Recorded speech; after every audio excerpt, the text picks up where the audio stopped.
नमस्कार, जी न्यूज पर बिलासपुर प्रदेश भर की तमाम ताजा तरीन खबरों के साथ इस वक्त मैं हूं सुमित। खबरों की ओर बढ़ने से पहले नजर डालते हैं आज की हेडलाइंस पर।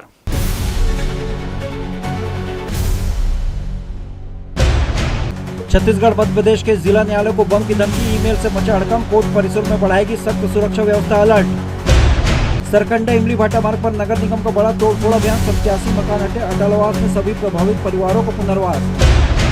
ऑनलाइन निवेश में 2 गुना मुनाफे का झांसा देकर ठगों ने हेवंस कंपनी के पूर्व कर्मचारी से 1 करोड़ 31 लाख की ठगी। तखतपुर जनपद पंचायत की सामान्य सभा का भाजपा समर्थित अध्यक्ष सदस्यों ने बहिष्कार किया, सीओ पर विकास कार्यों की अनदेखी के आरोप। अब समाचार विस्तार से। एक ही दिन में मध्य प्रदेश और छत्तीसगढ़ के 3 जिला न्यायालयों को बम से उड़ाने की धमकी मिलने से हड़कंप मच गया। छत्तीसगढ़ के बिलासपुर और राजनांदगांव, जबकि मध्य प्रदेश के रीवा जिला न्यायालय को ईमेल के जरिए धमकी दी गई, जिसके बाद पुलिस और प्रशासन अलर्ट मोड पर आ गया है। दरअसल तमिलनाडु के जिला न्यायालय को बम से उड़ाने की धमकी मिलने के बाद देश भर की सुरक्षा एजेंसियां सतर्क हो गई हैं। इसी कड़ी में छत्तीसगढ़ और मध्य प्रदेश के न्यायालयों को भी संदिग्ध ईमेल भेजे जाने की जानकारी सामने आई, जिसके बाद एहतियाती कदम तेज कर दिए गए।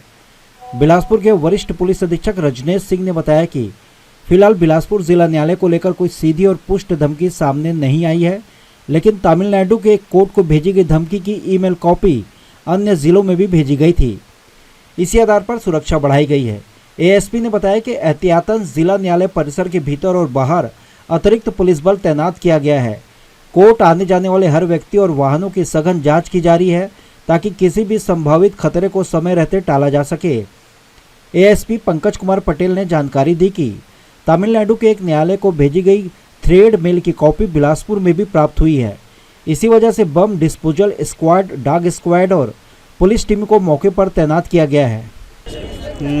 ऐसी बात सुनने में आ रही है कि कहीं से मेल वेल आया है और बम रख दिए हैं ऐसा करके, तो उसी की तलाशी के लिए ये पुलिस वाले खोजबीन कर रहे हैं। क्या कुछ स्थिति है अभी यहाँ? अभी हाँ, डर का माहौल है, तनावपूर्ण स्थिति है, सब आशंकित हैं कोई किसी अनहोनी घटना के उससे कि पता नहीं क्या हो जाए ऐसा करके। और तमिलनाडु के कोई कोर्ट में एक थ्रेट वाली मेल आई थी, तो उसी को ध्यान में रखते हुए एहतियातन तौर पे यहाँ पे भी चेकिंग की जा रही है और उसकी एक कॉपी जो है यहाँ भी मेल में आई हुई थी, इसलिए एहतियातन तौर पर सावधानी के लिए यहाँ पे जांच किया जा रहा है और उसमें अलग से एफआईआर लेके आगे कहाँ से आई है उसके सोर्सेस के बारे में जांच की जाएगी। कोर्ट परिसर और आसपास के इलाकों की गहन तलाशी ली गई है। हालांकि अब तक किसी भी तरह की संदिग्ध वस्तु बरामद नहीं हुई है और स्थिति पूरी तरह नियंत्रण में बताई जा रही है। फिलहाल मामले की गंभीरता को देखते हुए साइबर सेल ईमेल भेजने वाले की पहचान और लोकेशन ट्रेस करने में जुटी हुई है। सुरक्षा एजेंसियां पूरी तरह सतर्क हैं और पूरे घटनाक्रम पर लगातार नजर रखी जा रही है।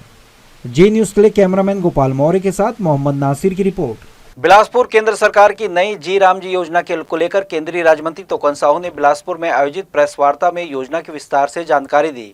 उन्होंने कहा कि प्रधानमंत्री नरेंद्र मोदी के नेतृत्व में देश को विकसित भारत 2047 की दिशा में आगे बढ़ाने के लिए यह योजना एक महत्वपूर्ण कदम है। जी राम जी योजना का उद्देश्य मनरेगा की कमियों को दूर करते हुए मजदूरों के पसीनों को देश के विकास कार्यों से जोड़ना है, जिससे गांवों की तस्वीर बदलेगी। केंद्रीय मंत्री तोकन साहू ने बताया कि इस योजना के तहत ग्रामीण क्षेत्रों में रोजगार के अवसरों में बढ़ोतरी की गई है। पहले जहां मनरेगा के अंतर्गत 100 दिनों को रोजगार मिलता था, अब उसे बढ़ाकर 125 दिन कर दिया गया है। इससे ग्रामीण मजदूरों को अधिक काम मिलेगा और उनकी आर्थिक स्थिति मजबूत होगी। उन्होंने कहा कि योजना गरीब और श्रमिक वर्ग के लिए नई ताकत बनकर उभरेगी। तोकन साहू ने जानकारी दी कि खेती किसानी के मौसम को ध्यान में रखते हुए योजना में लचीलापन रखा गया है।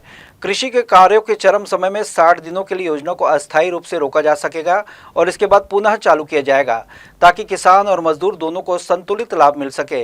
इससे ग्रामीण अर्थव्यवस्था को मजबूती मिलेगी। प्रधानमंत्री जी ने मनरेगा की कमियों को दूर करने के लिए और देश का पसीना, देश के मजदूरों का पसीना, देश के मजदूरों का जो मेहनत है वो देश के काम में आए, इसके लिए बहुत सोच समझ के विकसित भारत जी राम जी लाया गया है। अब इस योजना के माध्यम से पंचायत को अपने गांव में जो परिसंपत्तियां निर्माण करनी होगी, यदि उसको सीसी रोड बनाना है तो सीसी रोड बनाएंगे, यदि नाली का निर्माण कराना है तो नाली बनाएंगे, यदि उनको सांस्कृतिक मंच का निर्माण कराना है तो वो कराएंगे। यानी पंचायत की हर जरूरत को पूरा करने के लिए एक विकसित भारत जी राम जी है। इसमें 100 दिन के बजाय अब 125 दिन का रोजगार लोगों को मिलेगा। और इसमें सबसे बड़ी बात यानी खेती किसानी के मौसम में यदि इसको स्थगित करना है तो राज्य सरकार को अधिकार दिया गया है कि वो 60 दिन ये जी राम जी विकसित भारत जी राम जी को 60 दिन स्थगित कर सकते हैं। यानी हमारा खेती किसानी का भी काम हो और खेती किसानी के बाद लोगों को यदि ज़रूरत हो तो वो विकसित भारत जी राम जी के तहत रोजगार की डिमांड कर सकते हैं। रायपुर में कांग्रेस के मनरेगा बचाओ संग्राम अभियान को लेकर कांग्रेस नेता सचिन पायलट ने भाजपा सरकार पर तीखा हमला बोला। उन्होंने कहा कि भाजपा की केंद्र सरकार लगातार जनता को दिए गए संवैधानिक अधिकारों को कमजोर करने का प्रयास कर रही है।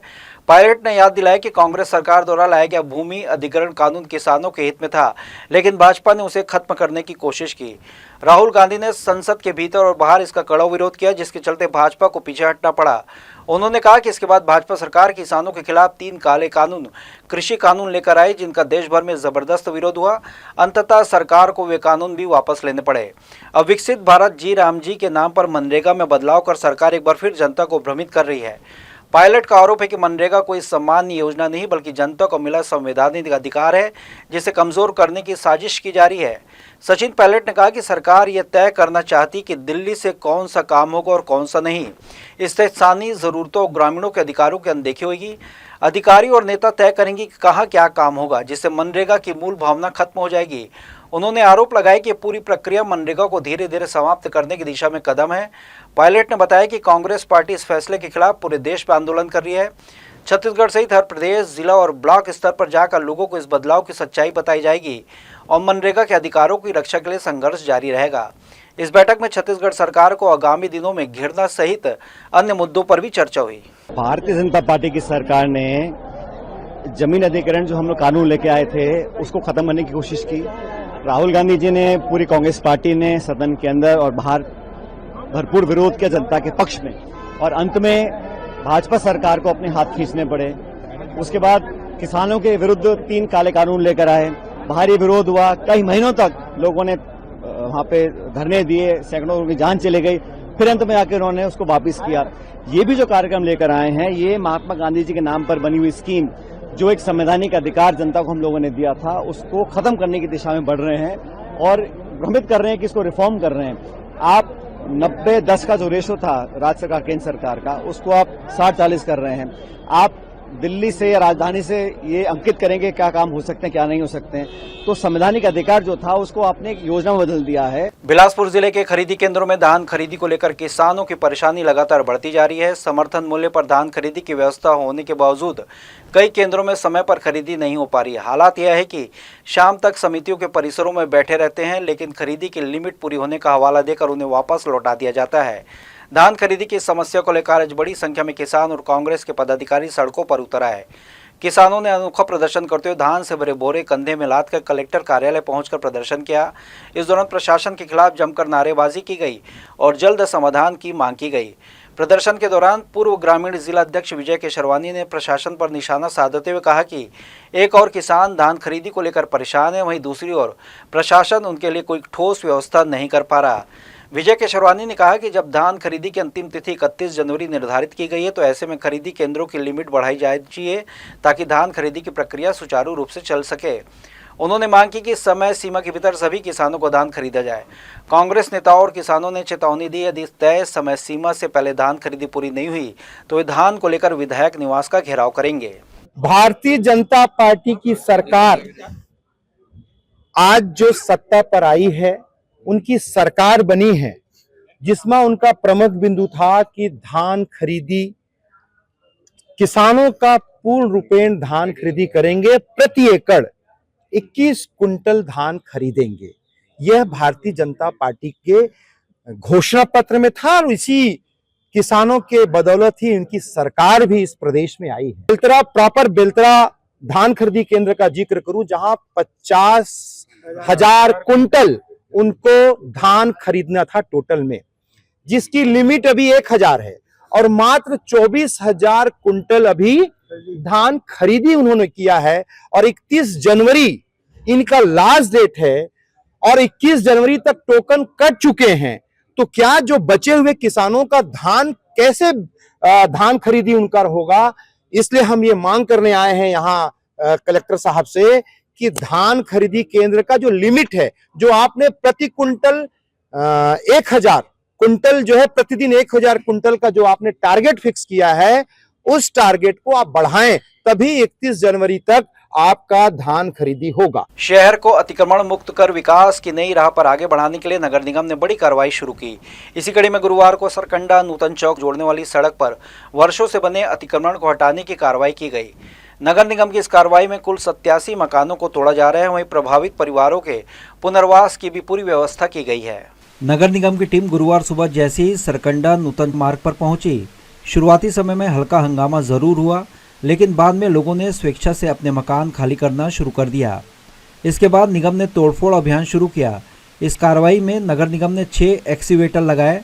वहीं लोगों के घरेलू सामान को सुरक्षित शिफ्ट करने के लिए 5 से 6 काउकेचर भी तैनात किए गए थे। नगर निगम ने जानकारी दी कि प्रभावित सभी 87 परिवारों को इमलीपारा स्थित अटल आवास में आवंटन कर दिया गया है, जहां वे परिवार निवास करेंगे। माननीय कमिश्नर साहब के आदेश से उन्हें 1 महीने के लिए नोटिस दिए गए और अभी कुछ दिन के लिए भी उनको सरकार की दी थी, उनके द्वारा खाली नहीं किया है, उनका अटल आवास अलग कर दी है और 87 मकान को। अतिक्रमण हटाने के बाद इस मार्ग को चौड़ा किया जाएगा, जिससे यातायात व्यवस्था बेहतर होगी। साथ ही भविष्य में इस खाली जमीन पर उद्यान या कमर्शियल कॉम्प्लेक्स विकसित करने की योजना है। नगर निगम का मानना है कि चूंकि यह इलाका शहर से सटा हुआ है, इसलिए यहाँ व्यापार के साथ पर्यटन को भी बढ़ावा मिलेगा।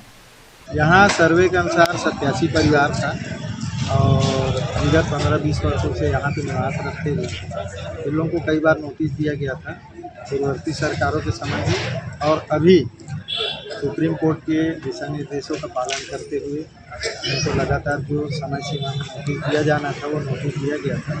और कुल 87 परिवार और 87 परिवार को नगर निगम प्रशासन के द्वारा निर्मित जो आवास है इमली भाटा, वहाँ पे इनको शिफ्ट किया जा रहा है। क्या परियोजना है? परियोजना यहाँ पे है कि जो ज़मीन है वहाँ पे एक तो खुली जगह है, पहले इस पे ये विचार करके देखा जाएगा कि यहाँ का लैंड यूज़ क्या है, लैंड यूज़ के अनुसार उपयोग किया जाएगा। नगर निगम का दावा है कि 1 से 2 दिनों में पूरी कार्रवाई पूरी कर ली जाएगी और इसके बाद प्रस्तावित परियोजनाओं पर तेजी से काम शुरू किया जाएगा। हालांकि इस तोड़फोड़ में एक अच्छी बात यह रही कि इसमें किसी भी जनप्रतिनिधि ने हस्तक्षेप नहीं किया और तोड़फोड़ का समर्थन किया, क्योंकि क्षेत्र में विकास को लेकर हर कोई प्रतिबद्ध है और इसमें सभी सहयोग चाहते हैं। हालांकि अतिक्रमण हटाओ अभियान में किसी तरह का कोई व्यवधान उत्पन्न न हो, इसके लिए पुलिस प्रशासन भी पुख्ता इंतजाम यहाँ किए गए थे। जी न्यूज़ के लिए कैमरामैन राकेश खरे के साथ आलोक अग्रवाल की रिपोर्ट। निगम आयुक्त के निर्देश पर बुधवार को सरकंडा क्षेत्र के बसोड़ मोहल्ले में अतिक्रमण हटाने पहुंची नगर निगम की टीम को भारी विरोध का सामना करना पड़ा। जैसे ही निगम का अतिक्रमण दस्ता अवैध कब्जे हटाने की कार्रवाई शुरू करने लगा, मोहल्ले के लोगों ने इसका कड़ा विरोध शुरू कर दिया। विरोध के दौरान स्थानीय लोगों और नगर निगम अमले के बीच तीखी बहस हो गई, जिससे मौके पर तनावपूर्ण स्थिति बन गई। हालात बिगड़ते देख निगम के वरिष्ठ अधिकारियों को तत्काल मौके पर बुलाया गया। स्थिति को नियंत्रण में रखने के लिए पुलिस बल भी तैनात किया गया। पुलिस की मौजूदगी में किसी तरह की अप्रिय घटना नहीं हुई और भीड़ को समझाइश देकर शांत कराया गया। स्थानीय लोगों का कहना है कि वे वर्षों से इस इलाके में रह रहे हैं और अचानक की गई कार्रवाई से वे आक्रोशित हैं। वहीं नगर निगम प्रशासन का कहना है कि आयुक्त के आदेशानुसार अवैध अतिक्रमण हटाना जरूरी है। निगम का यह भी कहना है कि क्षेत्र में लंबे समय से अवैध अतिक्रमण और नशे के कारोबार की शिकायत मिल रही थी, जिस पर कार्रवाई की जा रही है।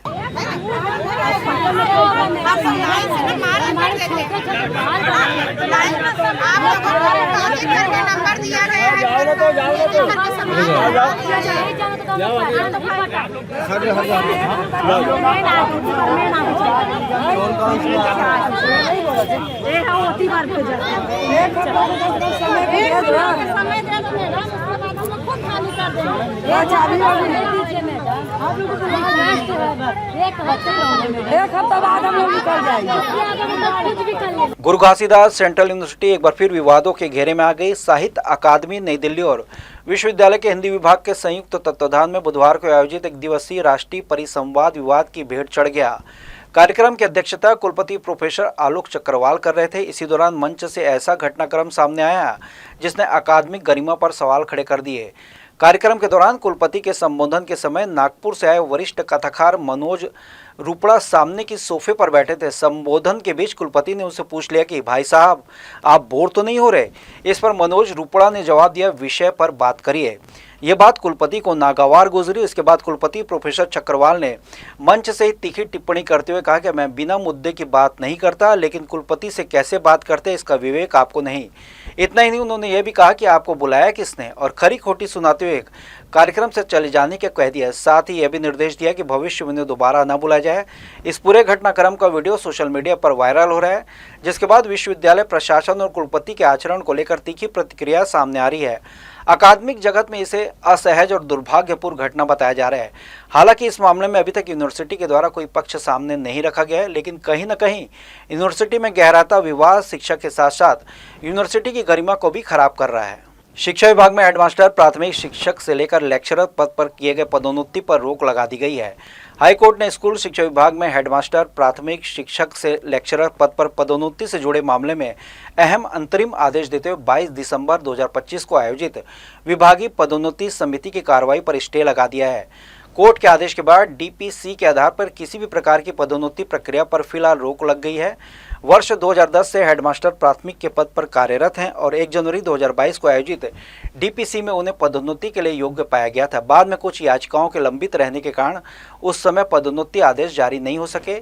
इन प्रकरणों के कारण 9 मार्च 2023 को अंतिम निराकरण हो गया, जिसके बाद पदोन्नति में कोई कानूनी बाधा शेष नहीं रही। इसके बावजूद शिक्षा विभाग ने 2022 की डीपीसी को लागू नहीं किया। याचिकाकर्ताओं ने आरोप लगाया कि कोर्ट में प्रकरण लंबित रहते बिना वरिष्ठता सूची को अंतिम रूप दिए गए और छत्तीसगढ़ स्कूल शिक्षा सेवा शैक्षणिक एवं प्रशासनिक संवर्ग भर्ती व पदोन्नति नियम 2019 का उल्लंघन करते हुए 22 दिसंबर 2025 को एक नई डीपीसी आयोजित की गई, जिसमें केवल टीचर ALB संवर्ग को शामिल किया गया है। ई संवर्ग नियमित को पूरी तरह बाहर कर दिया गया, जो नियमों के विपरीत है। याचिका में इसे मनमानी, भेदभावपूर्ण और संविधान के अनुच्छेद 14 एवं 16 का उल्लंघन बताया है। बुलेटिन में खबरें और भी हैं। वक्त हो चुका एक छोटे से ब्रेक का। ब्रेक के बाद हम लौटेंगे जल्दी, आप कहीं मत जाएं।